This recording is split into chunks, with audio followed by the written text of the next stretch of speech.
The ability to go beyond one's limit is done a lot within fiction. Commonly, we'll see a hero overcome seemingly impossible odds and save the day. But what happens when this limit-breaking power is not enough? What does one do then? Hey, I'm Conductor Alto, and welcome back to the Dragon Ball Super Retrospective, Episode 3. Now we'll be tackling Episodes 12 and 14, and the growth of Goku in this fight. Not just in power, but in his character as well. Let's get right into it. Starting off, we see Beerus and Goku rising up even further into space, as to not bother Goku's friends who want to watch the fight. As they rise, Goku loses track of Beerus, and ponders where the god could be. In comedic fashion, Beerus keeps hiding behind Goku. Goku becomes even more confused, and Beerus goes for a sneak attack, but Goku grabs it. Goku's able to see through Beerus' game and grabs this chop, showing that he's already become a lot more powerful and a lot more wiser to Beerus' fighting style. After that, the two agree not to use any cheap tricks. Then, they put some distance between each other. The music suddenly comes up in this harsh, fast beat, and both the gods begin to charge the power. Then, they charge at each other, in what looks like to only be a flash of red and purple lines heading at each other. Their fists clash under an incredible shockwave of force. Suddenly, the people on Earth are feeling this, and they ponder, what on earth is going on? The Kaios also sense something, and it's bad. Whatever's going on, these two gods are causing it by their fight. Cut to the Elder Kai, who realizes that if this keeps going, the universe will end up destroyed. The destructive power of their fists clashing amplifies it and travels throughout the universe. The energy from it will grow stronger and eventually start to destroy the universe. The Elder Kai is fearful, to say the least, and predicts the universe may only be able to take one or two more clashes. With his priority somewhere else, the Supreme Kaio is also fearful, but confused by the Elder Kaio's statement. With two more clashes left, Goku looks at his fist. Don't break on me, he thinks to himself. Suddenly, the Supreme Kaio tries to tell the two to stop fighting. This is where his priorities actually lie. He's gonna try and stop the fight. However, it's hopeless to even try, as the Elder Kaio explains. This isn't a battle that can be stopped by the voices of spectators like us. The battle is at such a high point, it would be foolish to even try and stop it. Once again, the two charge and their fists clash as another shockwave is let out. Goku's friends in the ship feel the shockwave first. They're amazed at this force and realize it is truly a battle of gods. Roll credits! Though the ship isn't looking so good, and the shockwave moves out furthermore, and things start to disappear. And when I say disappear, I mean, bye, you no longer exist. Cutting back to Earth, Mr. Satan has to keep the public in the dark. Being the world champion, he is really the public's only answer, but telling them the truth would send them into a mass panic. And because of this, he has to lie to everyone. He says he's at a birthday party. Wait, shoot, no, he can't say that. Okay, he changes up the story and says he's infiltrated a crime syndicate under the excuse that it's a birthday party, which enlightens the Earthlings and they eat it up. This obviously isn't what is going on, and as they press for more answers, Mr. Satan hangs up the phone, pretending the line was cut. Then he calls Gohan to do something at the very least. He is one of the most powerful fighters, besides Goku and Beerus. And okay, so he isn't the most powerful fighter anymore, but he's still powerful at the moment. As Mr. Satan begs Gohan to do something, Gohan responds in something that can be summed up with as can't. Literally falling from the sky right now. And Mr. Satan looks up, and, well, he is about to be flattened by the falling Capsule Corp ship. It's now or never, so Mr. Satan decides to let out his true strength and stop the ship from falling with one hand. He then goes up to Beerus, slaps some sense into them, and then he saves the world.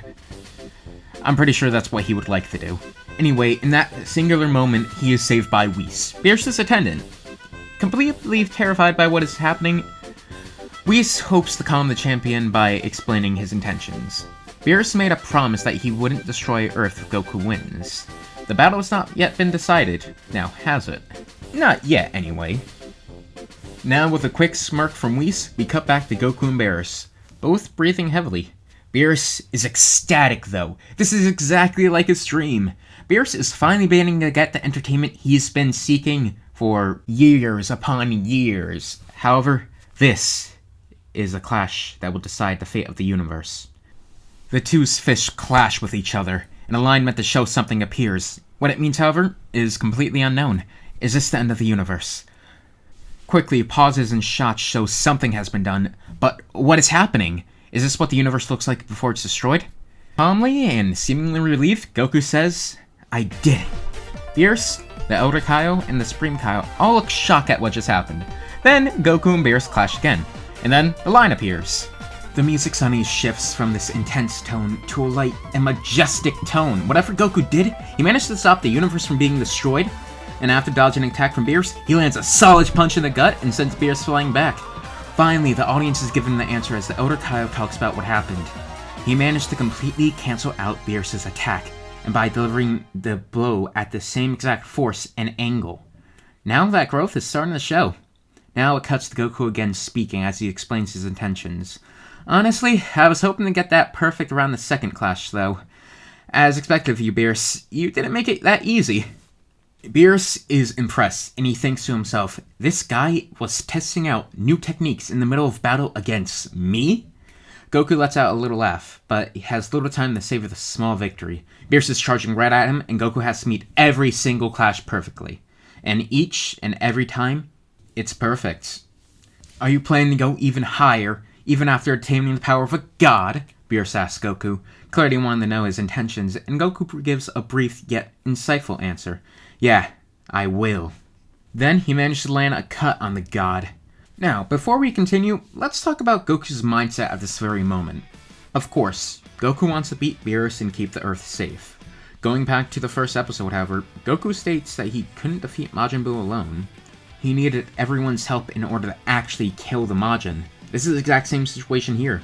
Goku was not able to even stand up to Beerus with his own power. He needed help once again, and back-to-back against strong opponents to win, to even fight against Beerus. Goku doesn't like relying on other people for help. Goku's going through the same kind of arc he went through in the Battle of Gods movie.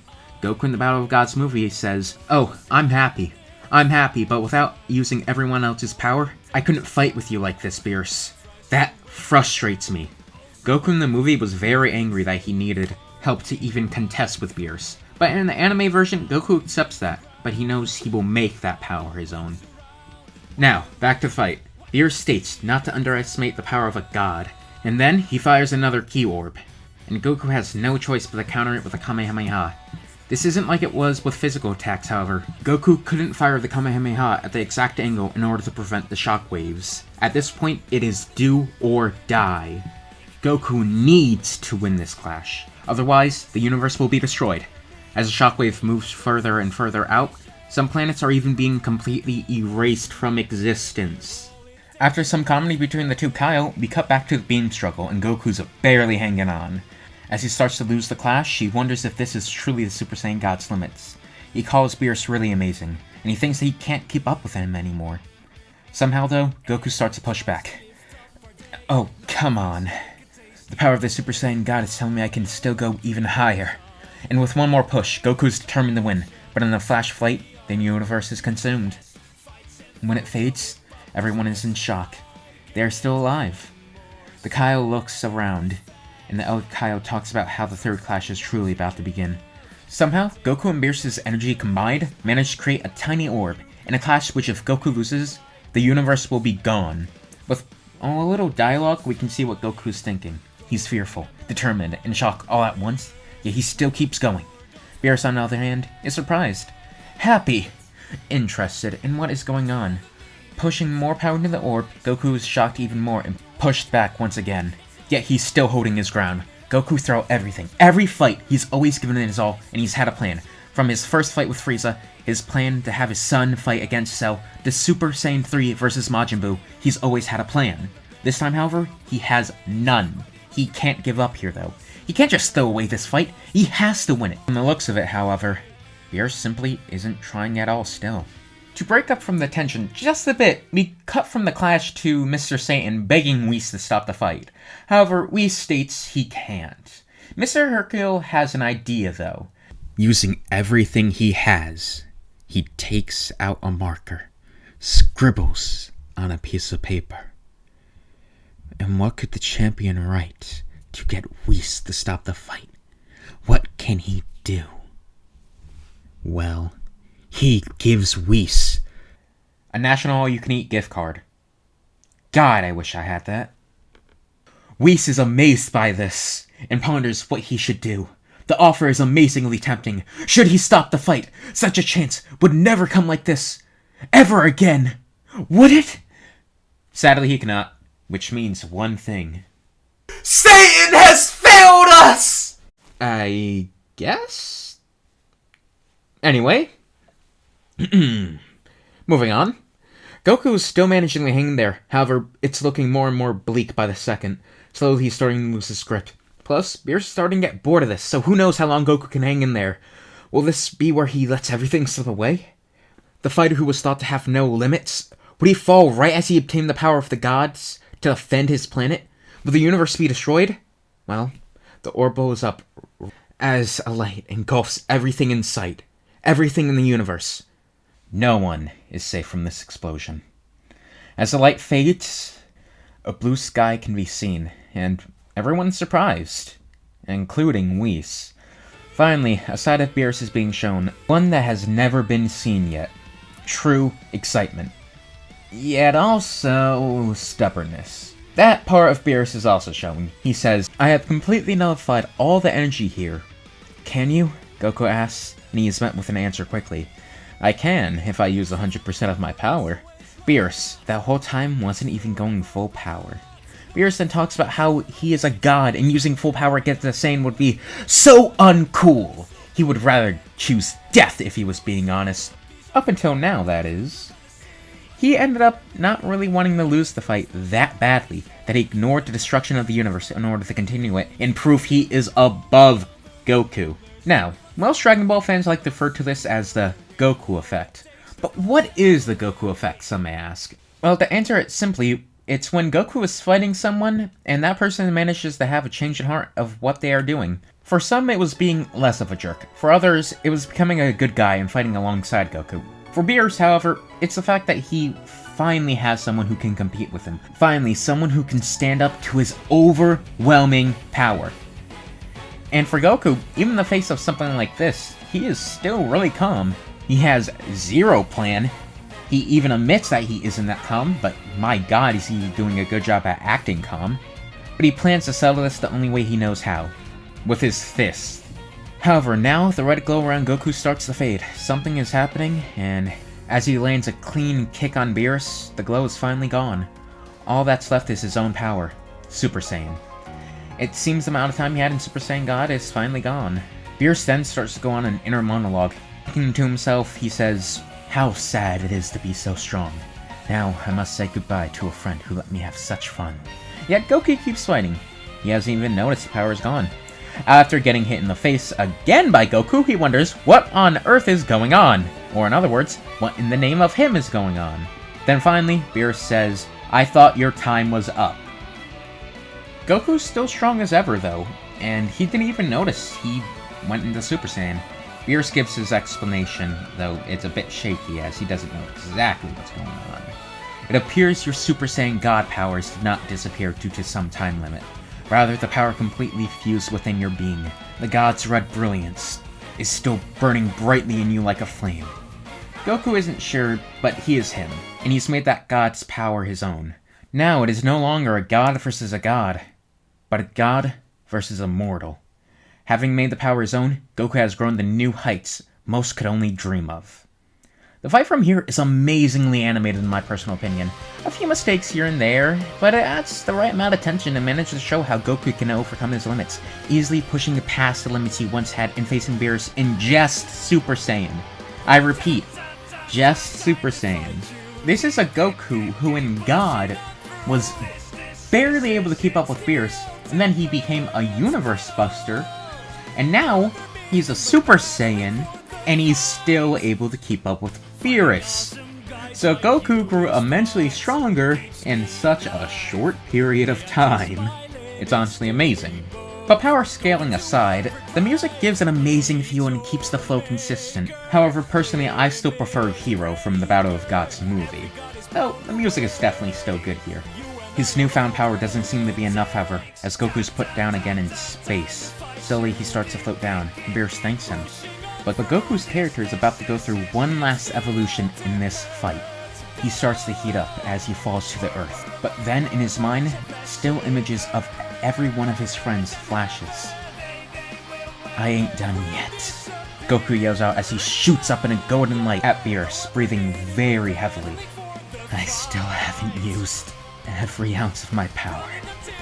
Goku before knew his limits, knew his place. In the original Dragon Ball and Z, Goku never wanted to give up, but you know sometimes he would have to. In the Cell Saga, however, it changed. Goku gave it everything he had, but it wasn't enough against Cell. He knew Gohan was more powerful than him, and Cell was an opponent he could not beat. So what was the difference here? Both fights, Goku couldn't win, and he had to give up. Both fights, Goku was outmatched in power. However, those who are die-hard Dragon Ball fans or are simply paying attention to what I've been saying would know the one difference in this part of the series in the Cell Saga. Goku had a plan against Cell.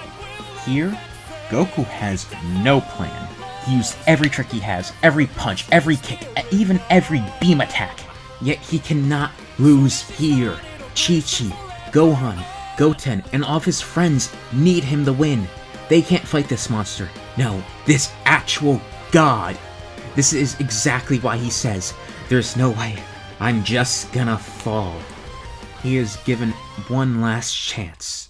This will truly be the end. Goku starts to tap into every ounce of his power that he has, whether he used it or not, and even impresses Beerus. This guy, I may not be able to extinguish him so easily, Beerus states as Goku starts to form his Kamehameha. A chilling song then starts to play, and Goku's Kamehameha clashes with Beerus' Hakai Orb.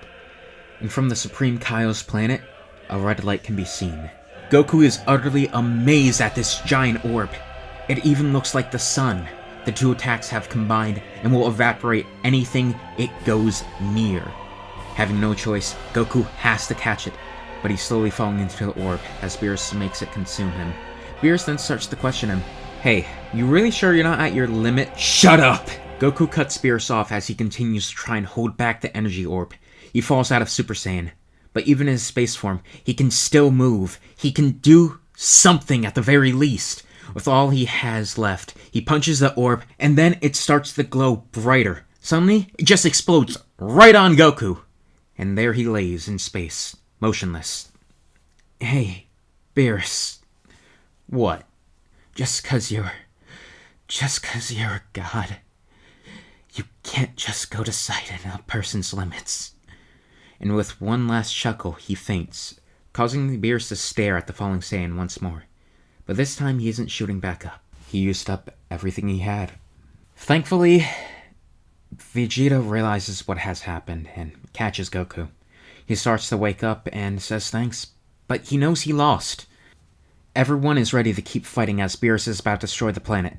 But then Mr. Satan gets a phone call. After a bit of comedy, we suggest that they finally go home, but they realize they couldn't. Beerus has to fulfill the promise to destroy Earth. After all, he won the fight. Goku gets up and begs Beerus to stop, asking if there's a way to stop it, which he says no. Yet, something happens. Right as the god fires the energy blast at the Earth, it goes up into the sky, and the god fell asleep. You're kidding me. Everyone but Whis is in shock. This isn't too surprising. He usually slacks off by eating, sleeping, and watching cartoons. It's too much for him to just go all out without even warming up. Goku then starts to laugh a little, realizing that the Earth is safe. Whis then thanks Goku for playing with Beerus, saying he'll return the favor one day.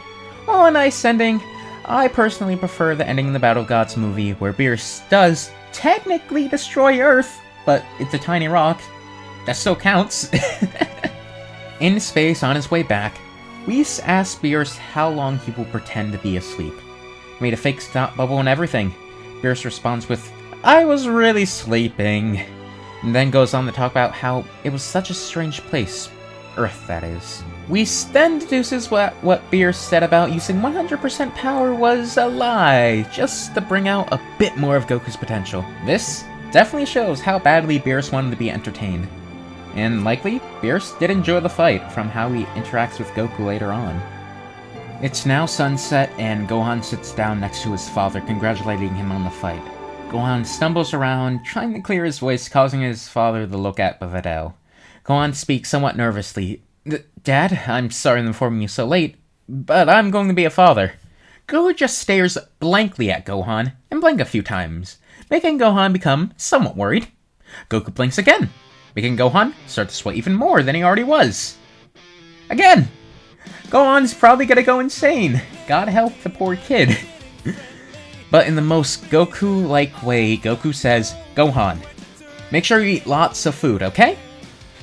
This is the Goku way of telling his son that not worry too much. Goku's younger son then runs up to him and asks what it was like becoming a god. I can't really say. Ain't like I got that power on my own. On top of that, I couldn't win. Goku sees the fact that despite getting the power of a god, he wasn't able to beat Beerus as a negative, which was huge in a way. If Beerus didn't go to sleep right before he was about to destroy Earth, it would have been because Goku wasn't able to defeat Beerus. His son Goten still tells him that because he fought Beerus, he would be the second strongest in the universe. Goku then gets up and tells Vegeta, next time, it's his turn to get the Super Saiyan God powers. But Vegeta comments on that he has no use for the power that would make him only the second strongest. Vegeta has a new goal, and now Goku is no longer number 1, he is going to aim as high as he possibly can in order to become the new number 1. Anyhow, back to Goku. He developed quite a bit throughout this fight. In fact, there was only one other time where Goku was put in this position, and that was with his battle against Frieza in the Namek Saga of Dragon Ball. Frieza was cold, ruthless, a killer, someone who was truly evil and could never become good. This was one of the only other times where Goku could not afford to lose this battle, because if he did, everything would be lost. At least in his battle with Kid Buu, if he lost, Gohan would still be able to finish off Kid Buu. But here, no one was strong enough. What's worse is that Goku was, at first, a match for Frieza. But, as Frieza slowly started to use more and more of his power, Goku stood less and less of a chance every single second. Finally, after the death of his best friend Krillin, Goku snapped and unlocked a legendary Super Saiyan form. Here, we see many similarities to the fight with Beerus. Goku at first thinks he stands a chance, his opponent uses more and more power, then he realizes he's outmatched. Goku obtains a new form, and then he's able to fight with said opponent. However, one big difference is the mindset Goku had in both fights. In his fight with Frieza, when Frieza started to use more power, Goku felt fear, anger, and he actually isn't excited to fight Frieza. He feels like he's going to be killed and knows he has to use the Spirit Bomb. After getting the Super Saiyan form, he is angered.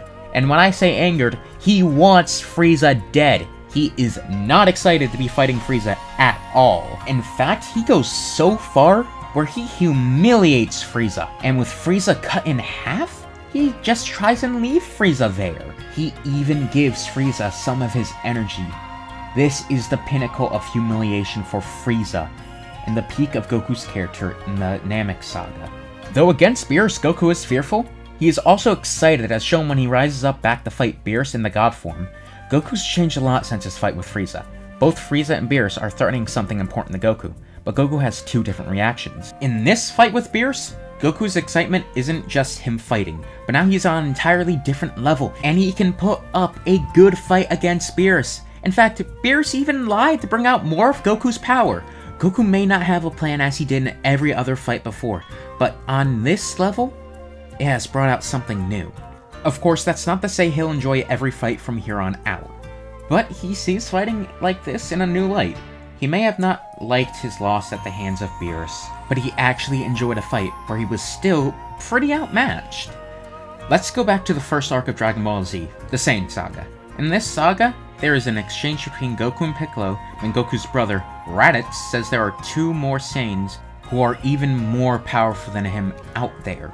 We see Piccolo get excited, but when asking Goku if he's overjoyed, Goku states, "Sorry, but this time I ain't all that excited. I'm so scared, I'm trembling." Goku, knowing there's a stronger opponent out there who may destroy something he cares about, terrified him. The same feeling he had with Frieza. With this new power that he made his own, however, he can now stand up to even Lord Beerus. He can't win just yet, but he'll work on that. Beerus was the first fight that would change Goku for a long time. And now it's done. Battle of Gods is finally done. That's what I wish I could say. But we've also got to do the comparison between the movie and the manga now.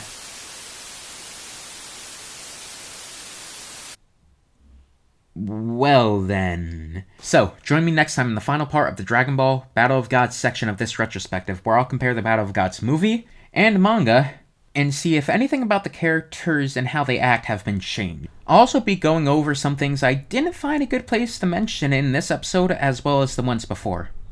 Anyway, with that, I've been Conductor Alto, and this is Dragon Ball Super Retrospective.